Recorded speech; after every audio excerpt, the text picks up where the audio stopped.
घर की बेटी दाल बराबर। आन्या डांस करने में उस्ताद। एक स्टेप जो वो देख लेती तो हूबहू उसे उतार देती।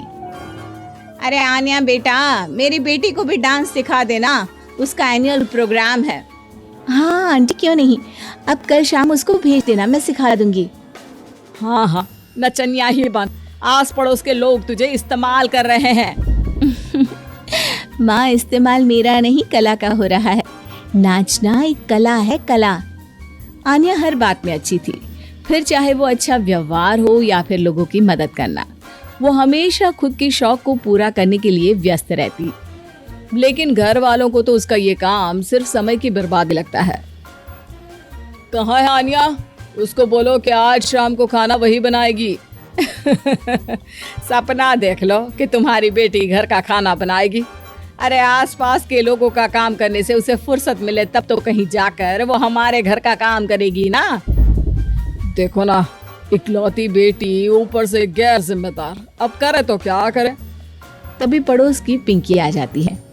अंकल आंटी, आन्या दीदी कहाँ है? वो क्या है ना, मेरा क्लास वर्क है, वो मुझे समझ में नहीं आ रहा, तो मम्मी ने कहा कि आन्या दीदी से पूछ लो।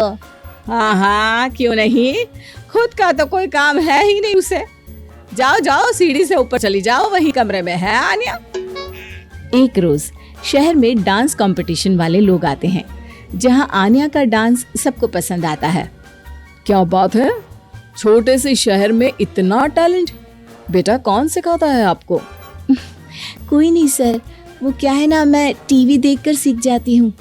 अरे वाह, और आपके मम्मी पापा कहाँ हैं? वो नहीं आए? नहीं, वो लोग नहीं आए हैं। आन्या कंपटीशन जीत जाती है और घर में टीवी वाले आन्या का इंटरव्यू लेने आते हैं। अरे क्या है, कहाँ घुसे जा रहे हो, क्या हो गया?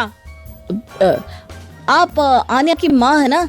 वो क्या है ना, आपकी बेटी ने डांस का कंपटीशन जीता है, हमारे शहर के लिए ये गर्व की बात है, तो हम लोग उनका इंटरव्यू लेने आए हैं। ओहो, बड़ा तीर मारा हो जैसे।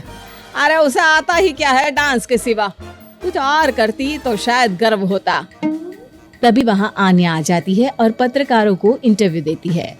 उसी रोज पिता के ऑफिस में। देखो तो आजकल के बच्चे कितने स्मार्ट हैं, धन्य है ऐसे बच्चों के माता पिता को। और किस्मत वाले होते हैं ऐसे माता पिता, वरना मेरी बेटी तो किसी काम की नहीं, सारा दिन बस नाच गाने में ही दिमाग लगाती रहती है।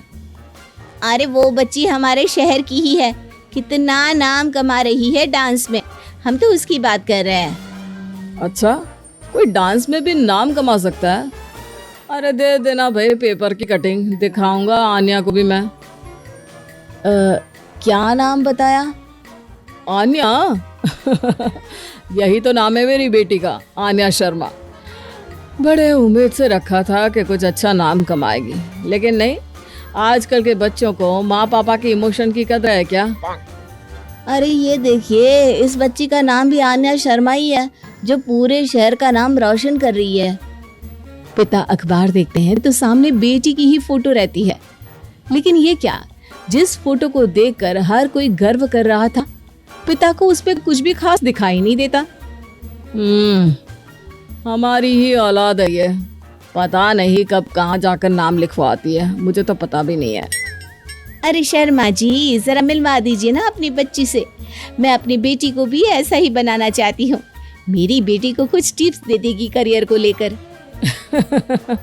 अच्छा, ये दिन आ गया आपकी बेटी के, ले आइए कभी भी, लेकिन बाद में अफसोस ना करिएगा। सभी को आन्या के पिता की बात पर हैरानी होती है कि इतनी टैलेंटेड लड़की के माता पिता आखिर उससे चाहते क्या है।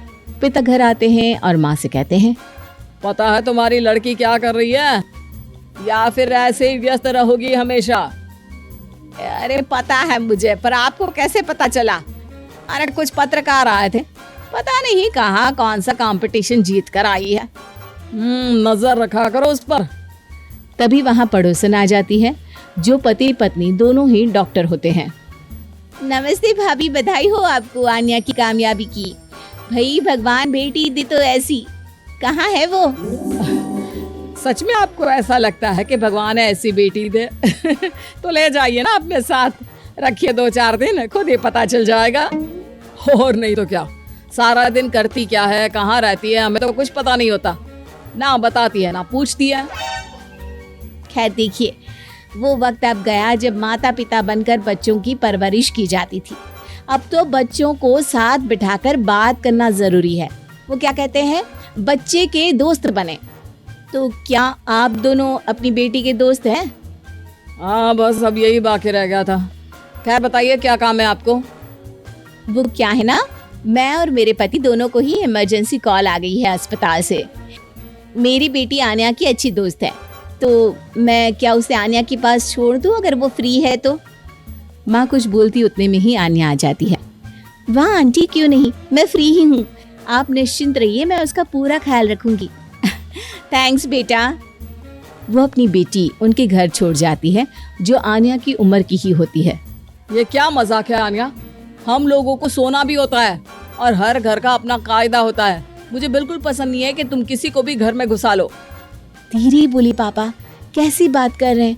अंकल आंटी डॉक्टर है, पता है ना डॉक्टर का फर्ज क्या होता है। अगर वो किसी की जिंदगी बचा रहे हैं तो क्या हमारा फर्ज नहीं बनता कि हम भी उनकी किसी न किसी तरह से मदद करें? आपको तो पता है घर पर अकेले रहना कितना अनसेफ है।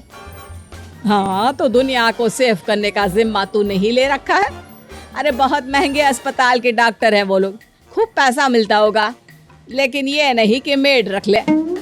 क्या कहती आन्या, कैसे माँ पिता को समझाती कि किसी की मदद करना कोई बुरी बात नहीं है।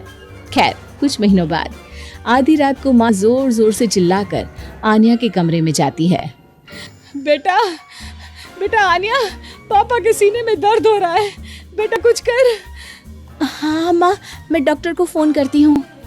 आन्या डॉक्टर को फोन करती है, लेकिन माँ डॉक्टर को तो आने में काफी वक्त लग जाएगा। मैं पिंकी के पापा को बुला लाऊं? अरे वो नहीं आएंगे बेटा, वो लोग बहुत बड़े डॉक्टर हैं और हम लोगों के पास इतने पैसे भी नहीं है। माँ, मैंने डांस कंपटीशन में जो पैसे जीते थे वो है मेरे पास, आप चिंता ना करें, बस पापा का इलाज करवा ले। आन्या के कहने पर वो बड़े डॉक्टर ना सिर्फ आन्या के पापा का इलाज करते हैं, बल्कि उन्हें ठीक करके घर भी ले आते हैं। आज मैं सिर्फ अपनी बेटी की वजह से बच गया। भगवान सबको ऐसी बेटी दे।